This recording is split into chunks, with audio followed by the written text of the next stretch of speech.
So-myeong believes her mother murdered her little brother. Years later, when another girl may become the next target, she secretly tracks every move and copies the same controlling methods she hates. Then her mother gets the girl alone in a parked car and calmly says nothing can be hidden from her. It was the last day So-myeong ever saw Namsu. What happened inside this perfect family?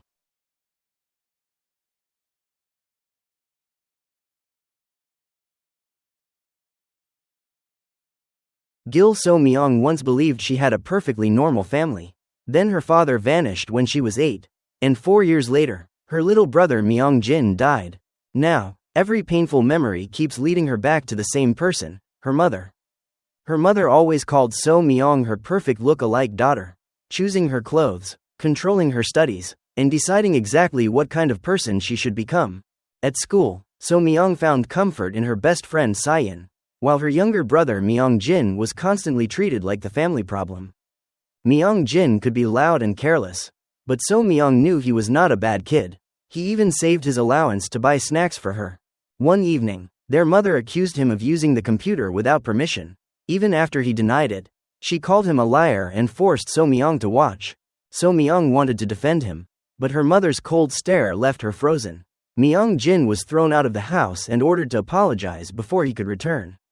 Months later, another neighborhood parent complained that Myung-jin had poured spoiled milk over a bicycle. Their mother humiliated him in public and demanded another apology. After that, Myung-jin became quiet. He walked to school alone, stopped riding in his mother's car, and kept his distance from everyone at home. On a snowy day, So-myeong asked permission to join her classmates outside.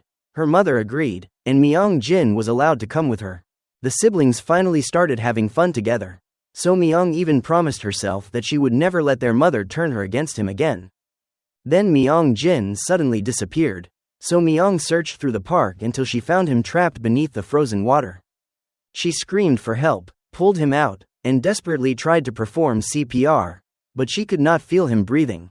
At the hospital, their mother rushed to So-myeong and hugged her tightly. A short time later, the authorities released Myung-jin's body to the family. So-myeong could not understand why there had been no water in his nose or mouth. She also remembered the strange smell of apple juice on his breath. When she told Sayin, her friend revealed that Myung-jin had carried an empty juice pack and hidden it inside a locked box at home. The possibility was terrifying. If something had been mixed into that drink, So-myeong had no idea how she could keep living under the same roof as her mother. That night, while So-myeong slept, her mother quietly entered the room, opened the hidden box, took out the apple juice pack, and smiled beside her bed. The next morning, So-myeong checked the locked box and froze. The empty apple juice pack was gone, and there was no sign of who had taken it. Her mother calmly called her to breakfast and served another perfectly balanced meal. So-myeong tried to act normal, but the fear made her sick. She rushed to meet Sayin and explained that their only clue had vanished. The two decided to search the house again, then take the evidence to the police if they found it. With her mother away arranging leave from work, So-myeong searched every perfectly organized room. She knew that if her mother had taken the pack, it might already be destroyed. Then a message arrived. Her mother said she had cleaned So-myeong's room, found what she had lost, and left it on her desk. Behind a locked drawer, So-myeong found the apple juice pack waiting for her. Instead of relief, she felt certain that her mother was watching every move she made. So-myeong grabbed the pack and ran outside with Sayin. Terrified and out of options, she headed straight to the police station with the only friend she could trust. An officer listened as So-myeong described finding Myung-jin under the ice and trying to save him. But the closer she came to accusing her mother, the harder it became to speak. If her suspicion was true, she would lose the only family she had left. She also feared what her mother might do to Sayin, or to anyone who tried to help her. The pressure finally broke her. So-myeong collapsed, calling for Myung-jin and apologizing while the officers assumed she was a traumatized child reliving an accident. Without a statement, her story had no weight. So-myeong left the station believing she was too young and powerless to uncover the truth. On the way home, she threw the juice pack into the river and told Sayin that Myung-jin's death had been an accident after all. But she did not truly believe it. So-myeong promised that one day she would become strong enough to expose her mother and make her pay for what she had done. The next morning, her mother casually revealed that she already knew about the police visit. So-myeong lied that she had only gone there to report a lost wallet. Her mother smiled and offered her the same kind of juice she always served, claiming she wanted to become a gentler parent after losing Myeong-jin. When So-myeong hesitated, the smile disappeared. Her mother grabbed her, ordered her to finish the drink in front of her, and made it clear that there was nowhere left to hide. So-myeong obeyed and drank the juice while her mother watched. She became violently sick, but nothing else happened, and from the next morning on, another pack waited on the dining table. At Myeong-jin's funeral, Saeun found her holding a sealed letter. Myeong-jin had given it to her years ago, and even now, she could not bring herself to let it burn with him. So-myeong admitted that she had not loved her brother from the beginning. When their parents first announced the pregnancy, she only understood that everything she had would soon be shared. Myeong-jin was born on So-myeong's birthday. From that moment, her room, her parents' attention, and even her special day no longer belonged to her alone. During one birthday party, little Myeong-jin blew out her candles, then accidentally smashed the cake. Their father rushed to protect So-myeong and angrily blamed his son. The next year, So-myeong gave up her own candle and let Myeong-jin blow it out. In return, he handed her a birthday letter he had written in kindergarten. Inside, Myeong-jin apologized for always taking her turn and promised that from then on, only his sister would blow out her birthday candles. Reading those childish words after his death, So-myeong finally cried. Her brother had never been perfect, but he had always tried to make things right. That was exactly why she could not believe their mother would ever forgive him. Myeong-jin looked like their father, and every small mistake gave their mother another reason to reject him. After the cremation, So-myeong made a cold decision. She would keep acting like the daughter her mother wanted until she became old enough and strong enough to leave. Junior high gave her a fresh start. With Saeun beside her, there were fewer classmates whispering about Myeong-jin, and home remained disturbingly normal, as if he and their father had never existed. Her mother soon chose Youngjae High School for her and turned it into a deal. If So-myeong earned straight A's through the first semester of 9th grade, she would be allowed to apply. 4 months later, the first report cards arrived. For So-myeong, those grades were more than numbers. They would decide whether she had a real path out of that house. But as the results were handed out, Saeun stared at his own paper in shock. Whatever score he had received, So-myeong could already see that it might change his future too. Saeun's first report card was a disaster, and his classmates teased him about his future. So-myeong, meanwhile, had earned perfect grades and ranked first in the entire school. She quietly removed the proof from the bulletin board and brought it home. Her mother praised the results with the satisfied smile So-myeong had worked so hard to earn. At school, a cheerful classmate named Seo Namsoo introduced herself. She already knew So-myeong was the top-ranked student and quickly pulled her into a new group of friends. Namsoo talked about private academies, family money, and shopping as if none of it mattered. So-myeong had never lived that freely, but she was curious about what normal friendship might feel like. When Namsoo invited her to join the same English academy, So-myeong asked her mother for permission. To her surprise, her mother agreed immediately. The girls began studying, shopping, and spending nearly every free moment together. Namsoo was loud and affectionate, while So-myeong slowly learned how to relax around her. One afternoon, So-myeong stayed behind to download high school application forms. Her homeroom teacher leaned over her, pressed against her body, and placed his hand on hers. She pulled away, but the incident left her shaken. Namsoo revealed that the same teacher had touched her leg while criticizing her skirt. The problem was that So-myeong needed a recommendation from an available homeroom teacher for her application. Avoiding him completely could put her escape plan at risk. Later, her mother drove So-myeong and Namsoo to a school festival. She acted warm and supportive, reminding her daughter to have fun and make lasting memories. At the park, Namsoo casually mentioned the child who had drowned there. So-myeong finally told her that the victim was her younger brother. Namsoo apologized, but inside she was thrilled that So-myeong had revealed something so personal. She wanted to hear more about the family tragedy. She took So-myeong's hand and promised to share her own family story in return. So-myeong answered that they were friends, and that was close enough for her. Everyone called So-myeong mature, and at 16 she believed it. Years later, however, she would still regret the day she allowed Namsoo to become so close. After So-myeong opened up about Myeong-jin, she and Namsoo seemed closer than ever. So-myeong trusted her, but Namsoo treated that trust like permission to talk behind her back. Old classmates messaged Namsu, warning that So-myeong had once been known for her temper. Instead of defending her friend, Namsu enjoyed having secret information everyone wanted. Her own home life was full of resentment. Namsu shared a cramped room with her sister while her younger brother had a larger room to himself. When she complained, her father told her the bigger room belonged to whoever studied harder. Namsu protested that her brother was not a good student either, and her father slapped her. Compared with that house, So-myeong's home looked enormous and peaceful. During a group project, Namsu admired her clean bedroom and the mother who seemed to take care of everything. The visit only deepened Namsu's jealousy. She saw the space, the comfort, and the attention So-myeong received, without knowing the fear hidden beneath that perfect surface. When So-myeong missed class to prepare for her high school application, Namsu finally used the tragedy she had been told in confidence. She announced that So-myeong's father was missing and that her younger brother had died. The other students immediately felt sorry for their top-ranked classmate. Namsu pretended she was only helping them understand, but their shocked faces made her feel important. For once, the whole room was listening to her. Back at home, her mother gave her an old backpack that had belonged to her brother. Namsu refused it, only to be told that she should earn money and buy something herself. While searching online, she found an app that promised rewards for simple activity. Soon she had enough to replace the bag and show off the purchase at school. Namsu asked So-myeong to photograph her in a cafe, then posted the picture online. The likes and compliments arrived almost instantly. That attention felt better than anything waiting for her at home.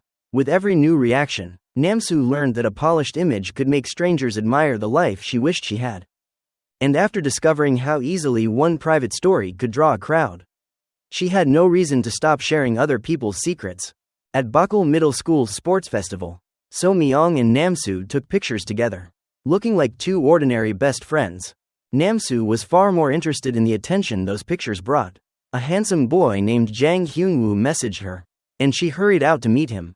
She invited Hyunwoo to the class after party, convinced he liked her. Then his friends started asking about the pretty girl standing beside her in the photos. That girl was So-myeong. People recognized her, asked whether she had a boyfriend, and even brought up her childhood friend Sayin. Namsu ignored a message asking for So-myeong's number. The thought that Hyunwoo might only be using her to get closer to So-myeong made her jealousy boil over. While So-myeong focused on finals, Namsu kept building a new life online. Her follower count climbed, and classmates began wondering how she knew so many people. Instead of admitting the truth, Namsu made the story bigger. She claimed she earned money as a model and hinted that she was dating someone rich. She also kept talking about So-myeong's private life, including the brother she had lost. Every rumor made Namsu sound more connected and important. But one classmate saw the message Namsu had ignored about So-myeong's number. Her stories began falling apart in front of everyone. When So-myeong walked in and quietly asked to speak with her, the others laughed at Namsu for pretending someone else's life belonged to her. That evening, So-myeong's mother was waiting outside the academy. She had already heard about Namsu and calmly asked whether the friendship was interfering with school. She said she trusted So-myeong because they were alike, but the gentle words sounded like a warning. So-myeong clenched her fists and promised everything was fine. The next day, So-myeong confronted Namsu directly. She knew about the copied photos, the lies in private messages, and the secrets Namsu had spread.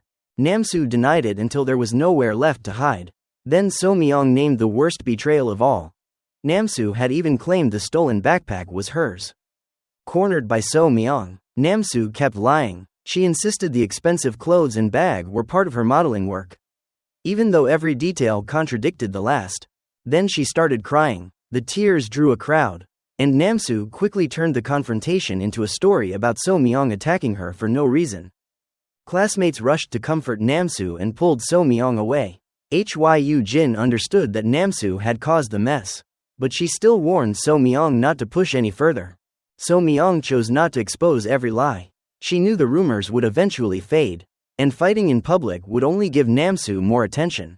Instead, she quietly told Namsu that friendships could not survive without honesty. It was a final warning to stop before the lies became impossible to control. But in So-myeong's mind, her mother's voice returned. It told her that good children stayed quiet and let adults solve every problem, just as she had been trained to do. Namsu took that silence as a chance to strike back. With 2 classmates helping her. She bought a cheap phone and planned to frame So-myeong for stealing it. Before gym class, the phone was planted in So-myeong's bag. While everyone left the room, So-myeong came back for a textbook and found the unfamiliar device. After class, Namsu's friend announced that her phone was missing. Namsu suggested it had been stolen while the room was empty and pushed everyone to search their bags. The accusation slowly narrowed towards So-myeong.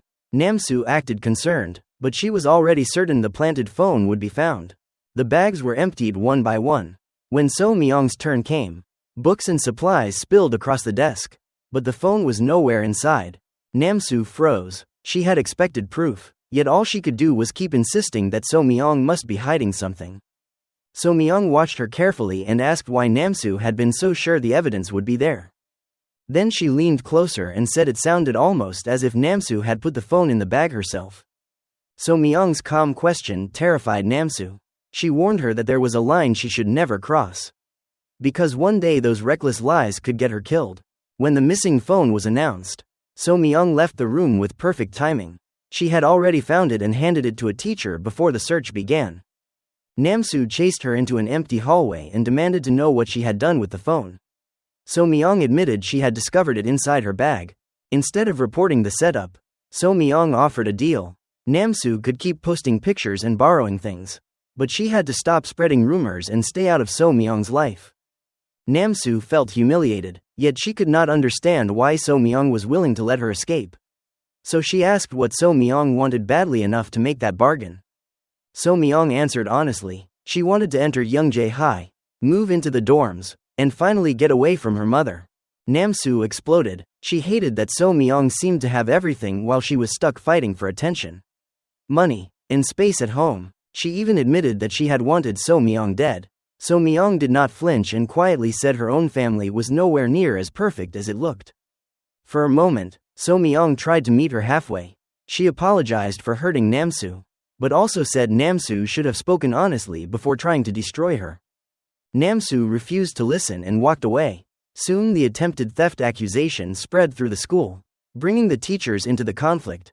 The phone was already safe in a teacher's hands, and So-myeong explained that she had found it after gym class. With no theft proven, the adults began asking who had created the story. So-myeong's mother was called to school.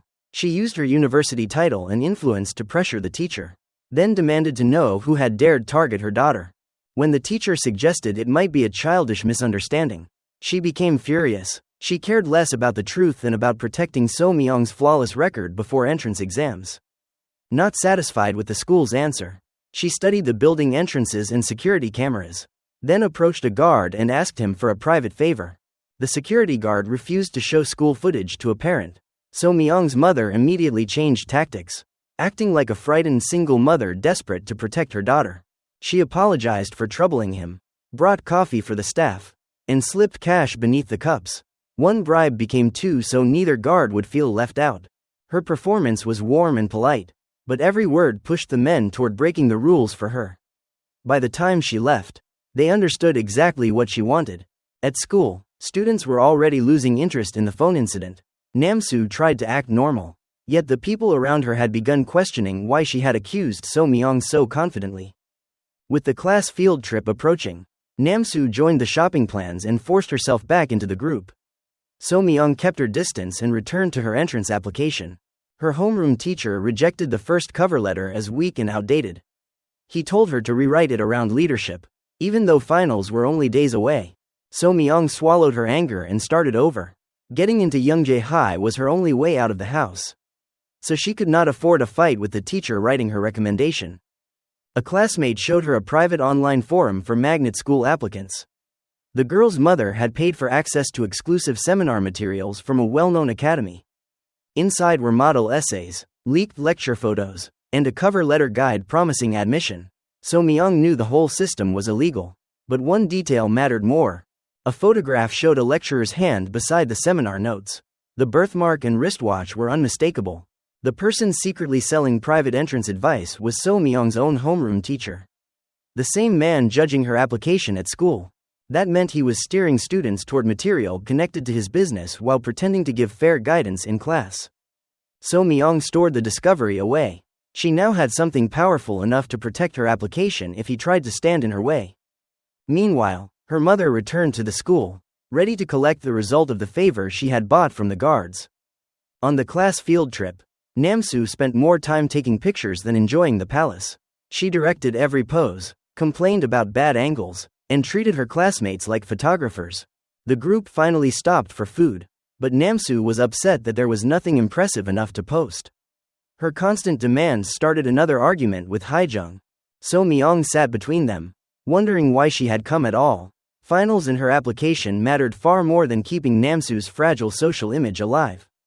Back at school, her homeroom teacher suddenly accepted the original version of her cover letter. His strange change in attitude confirmed that something had made him nervous. So-myeong returned to studying. Her mother demanded straight A's, and failing that condition could destroy the plan to leave home for Youngjae High. Meanwhile, Namsu discovered that Han Yoo-jun, a handsome student from Taesin High, had followed her account. The attention instantly pulled her back into her online fantasy. She told the others that he had sent her messages and was interested in her. After being ignored by the class, one new follower was enough to make her feel important again. Hyu Jin later asked So-myeong why she had stopped carrying an expensive Dior bag. She guessed it was because Namsu's rumors had made So-myeong afraid to attract attention. So-myeong admitted she did not want to humiliate Namsu in public. She had been treated like an outcast before and did not want to become the person who did that to someone else. Hyu Jin reminded her that Namsu had framed her for theft and spread lies first.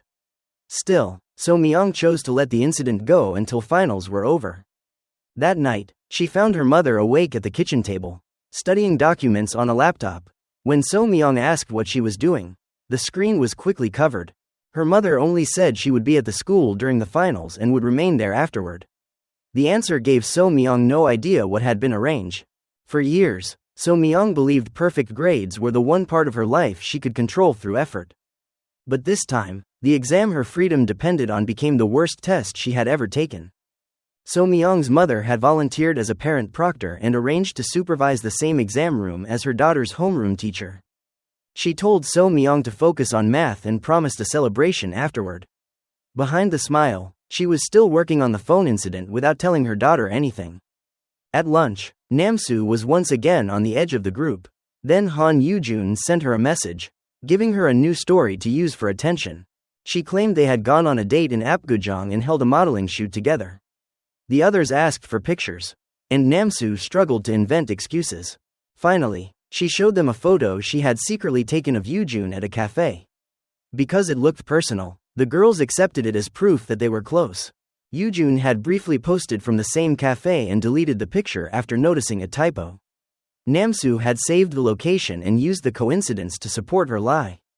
While that rumor grew, Hyu Jin brought So-myeong another piece of gossip. Someone had photographed their homeroom teacher embracing a woman outside at night. Students assumed it was an affair and wanted him punished. So-myeong pointed out that the woman might be his wife and that a public photo proved nothing by itself.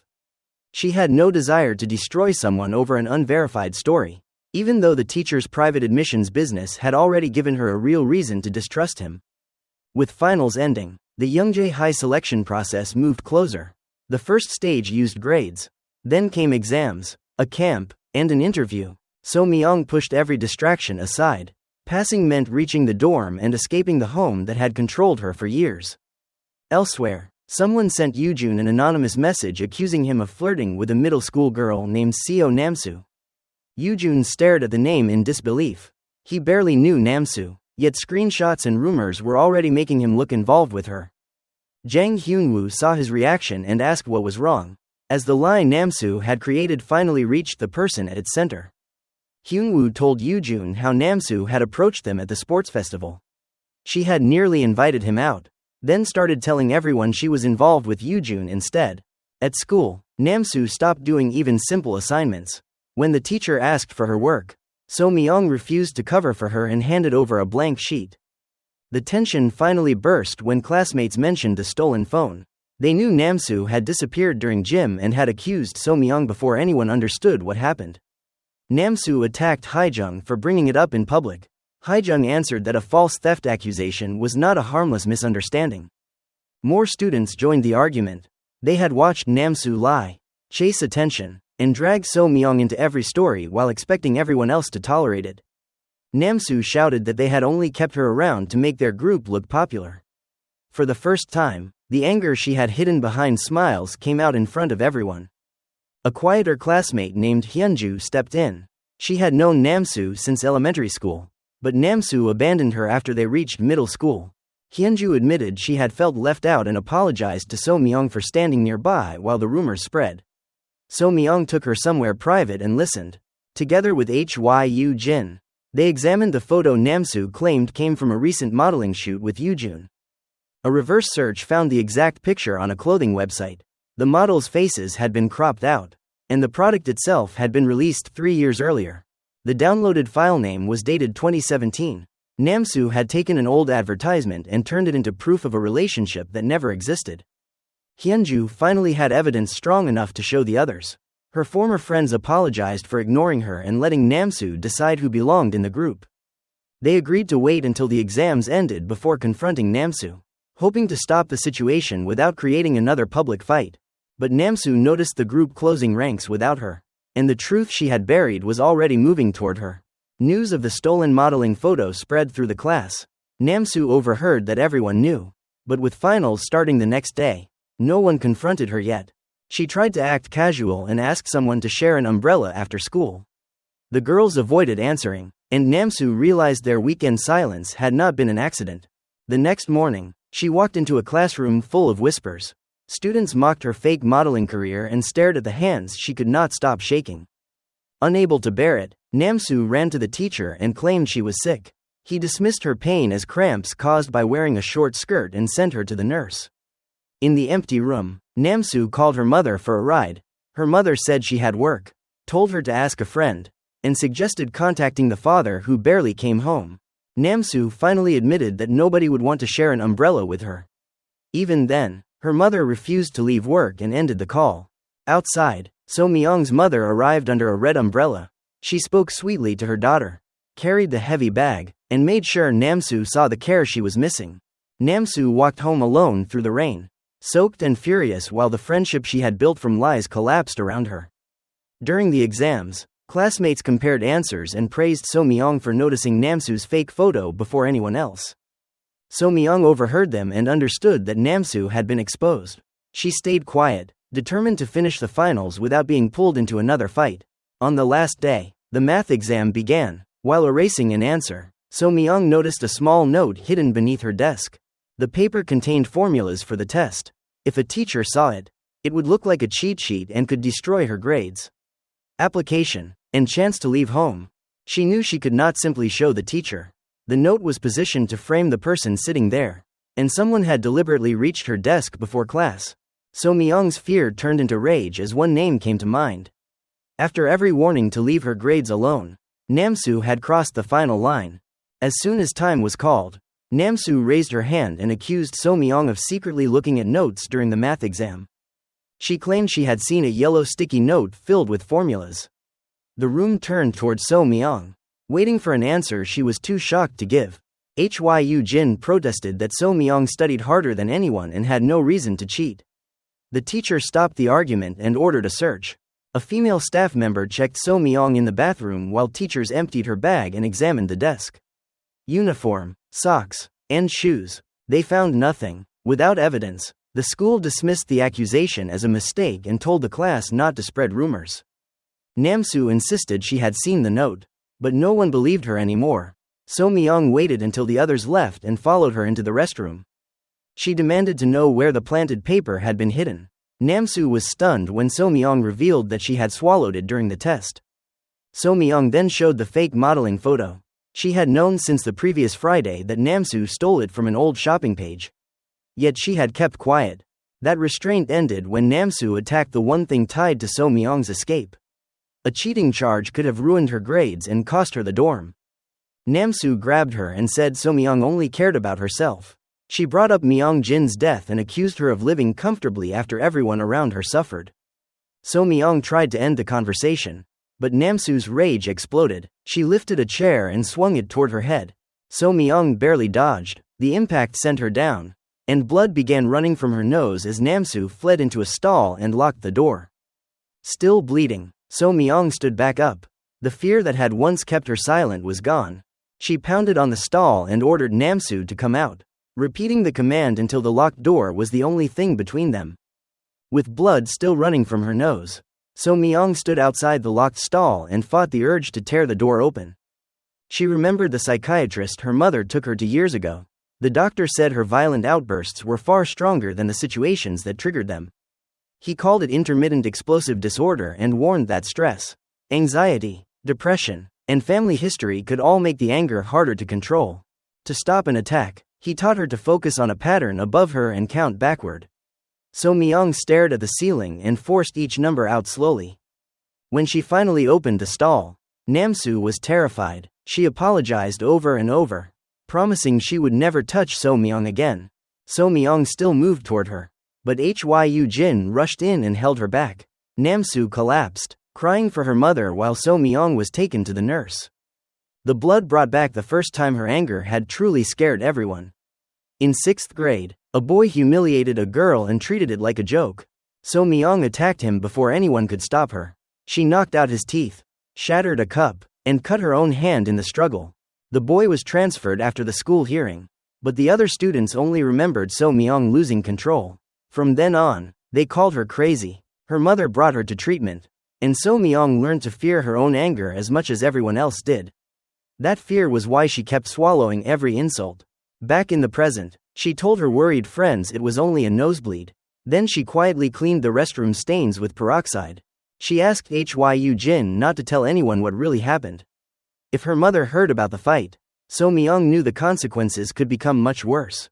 The attack had already ruined her math exam. The papers were taken before she could even check whether she had answered the final questions correctly.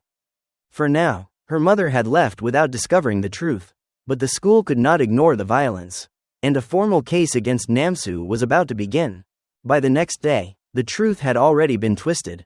Students whispered that So-myeong was the violent one and that Namsu had only defended herself. When So-myeong returned to class, several classmates confronted Namsu. Namsu insisted So-myeong had thrown a chair first and made herself sound like the victim. So-myeong wanted to answer, but memories of her old school hearing and her mother's warnings kept her silent. She knew one angry reaction could be used against her. This time, however, she refused to disappear quietly. She submitted a formal bullying report and handed over screenshots from the class group chat. Then Lee Eun-ah, who had known Namsu in middle school, spoke up in front of everyone. She said Namsu had been tormenting people for years. The new testimony broke Namsu's story apart. The girl who had controlled every rumor was suddenly surrounded by classmates demanding the truth. When the parents arrived, Namsu's father tried to end everything with force. He struck and shoved his own daughter, ordering her to apologize immediately. Namsu broke down in front of him. The adults argued that one apology could settle the problem, while Namsu could barely explain what she had done. So-myeong did not stay to watch. She left with Hyu-jin, exhausted by the same adults who cared more about ending the scene than understanding it. Soon afterward, she received the result she had been waiting for. She passed the first round of the Youngjae school entrance process. At home, her mother was out and the tutor cancelled their lesson. So-myeong borrowed her mother's laptop to prepare for the next exam. While searching for a file, she noticed an SD card reader connected to the computer. Curiosity overcame her caution, and she opened the hidden storage. Her mother returned before So-myeong could react. So-myeong showed her the acceptance notice, handed the laptop back, and forced herself to act normal. But behind that calm face, everything had changed. Whatever she had seen on the card was enough to make her question how much her mother already knew. The SD card was filled with videos of So-myeong. Some showed her at school, while others followed her through places where she had believed she was alone. One recording captured the day she chased Namsu after the final exam. Another showed the violent 6th grade incident that still haunted her. There were clips from classrooms, streets, and even inside a car. Her mother had not simply checked on her once, she had been watching for years. So-myeong finally understood that her mother already knew everything happening between her and Namsu. The secrecy made that knowledge more frightening, not less. She wanted to panic, but the second Youngjae entrance test was approaching. Passing the first round meant nothing if she lost focus now. Her thoughts kept returning to Namsu. For all the lies and cruelty, Namsu had reached for her without hesitation when she thought So-myeong might be hurt. That small moment made So-myeong remember Myeong-jin. She could not bear the thought of another person beside her disappearing while she did nothing. At school, Hyu-jin noticed she was carrying everything alone again. So-myeong asked why Hyu-jin kept helping after being pushed away so many times. Hyu-jin told her the answer was simple. So-myeong was too soft beneath the silence. And she needed to stop trying to solve every problem by herself. Before So-myeong could respond, Yoo-jun appeared outside the school. The others teased Namsu about the older boy she had once called her boyfriend. Namsu had built that story from another lie, calling Yoo-jun her brother and pretending they were close. Now the person she used in the lie was standing there. So-myeong confronted her directly. She said she had been forced to invent excuses just to protect Namsu from the mess Namsu created. She called the fake relationship pathetic and said Namsu lied so smoothly that nobody could tell when a real word finally came out. Humiliated, Namsu lunged at her again. But before the confrontation could turn violent, Yoo-jun stepped between them and brought the entire lie crashing back. Namsu tried to strike back, but So-myeong stood her ground. Yoo-jun and the others stepped in before their argument could become another fight. The girls warned Namsu not to cause trouble again. So-myeong refused to let everyone gang up on her and told them the confrontation was over. Yoo-jun teased So-myeong for protecting the person who hurt her, then warned that he would not keep going easy on anyone just because she was a girl. Before they could leave, a group of older students arrived. They blamed So-myeong for challenging them and moved in to teach her a lesson. Namsu suddenly threw herself between them. Terrified, she apologized and begged the older girls to hit her instead of So-myeong. The attack stopped only when a teacher appeared. The older students scattered, leaving Namsu and So-myeong to answer for a fight they had not started. Just as before, the teacher assumed Namsu was the problem. She scolded her immediately and showed no interest in hearing what actually happened. This time So-myeong spoke up. She told the teacher that Namsu had protected her and demanded that Namsu be allowed to explain her side. Watching Namsu stand there brought back Myeong-jin. So-myeong remembered how her mother blamed him whenever his choices placed his sister in danger. Now So-myeong understood that same anger and guilt. No matter what Namsu had done, leaving her alone felt like abandoning Myeong-jin all over again. In her mind, Namsu and her brother began to overlap. Both were reckless, desperate, and impossible for her to ignore once danger closed in. So-myeong made a quiet decision. She would keep Namsu close enough to watch, using Namsu's guilt and dependence if that was what it took. Until graduation, she would control where Namsu went and who reached her. She would not allow the tragedy with Myeong-jin to happen a second time. The new semester began with So-myeong earning top grades.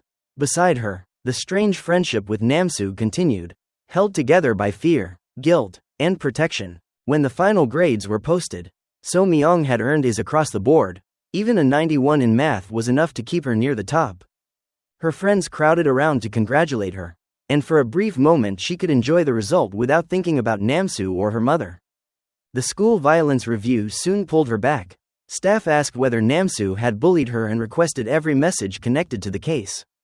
There was clear evidence, but the abuse had lasted only a short time. Namsu showed remorse and had no previous school record. Because of that, the committee chose a light punishment, community service and school duties instead of a severe mark on her future. So-myeong helped make that outcome possible. She denied being bullied and described the insults, the planted note, and the phone scheme as a small fight between friends. Later, Namsu found her in the library and finally apologized without hiding behind another story. She admitted that jealousy had driven almost everything.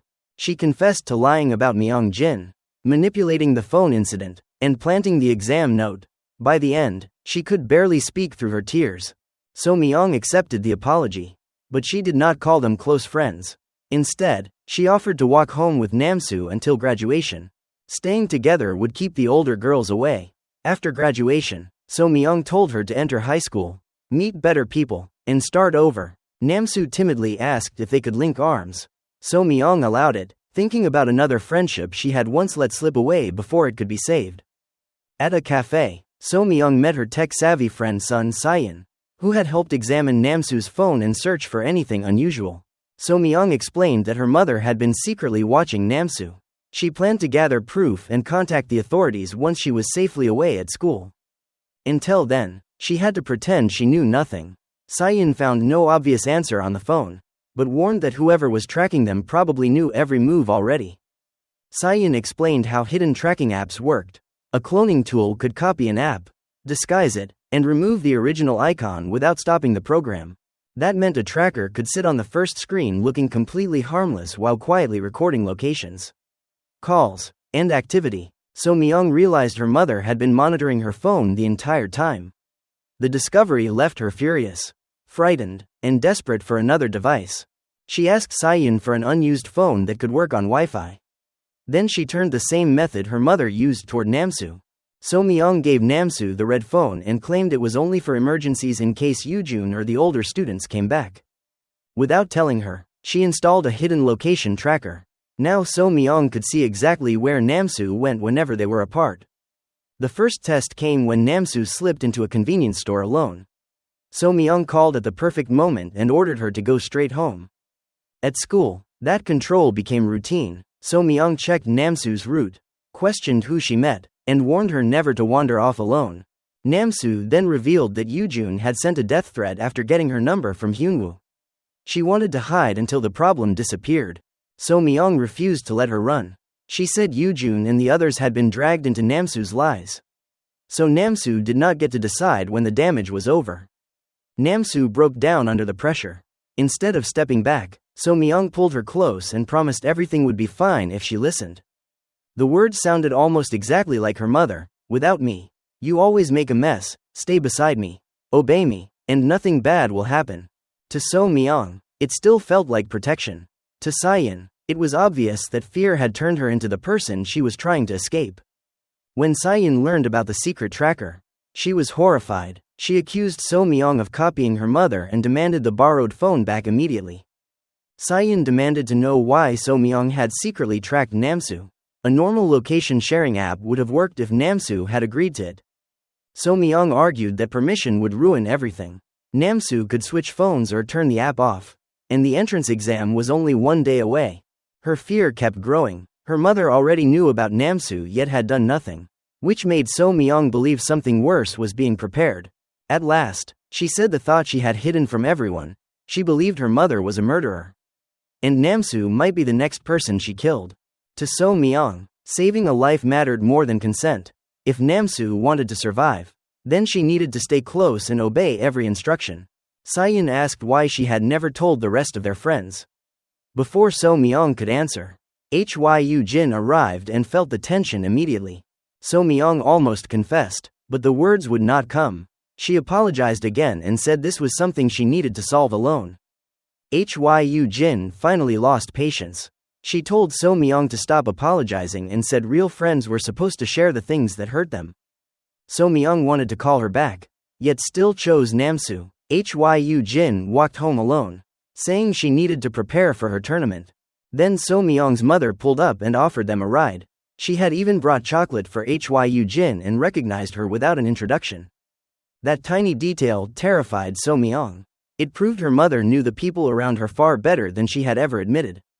During the drive, the math tutor called about improved exam materials. So-myeong's mother insisted she collect them immediately before the next day's test. She parked outside the academy and stayed in the car with Namsu. So-myeong ran inside while checking the tracker, convinced she still had control. Alone with Namsu, her mother calmly said nothing could be hidden from her and offered to explain how they could reconcile. It was the last day So-myeong would ever see Namsu.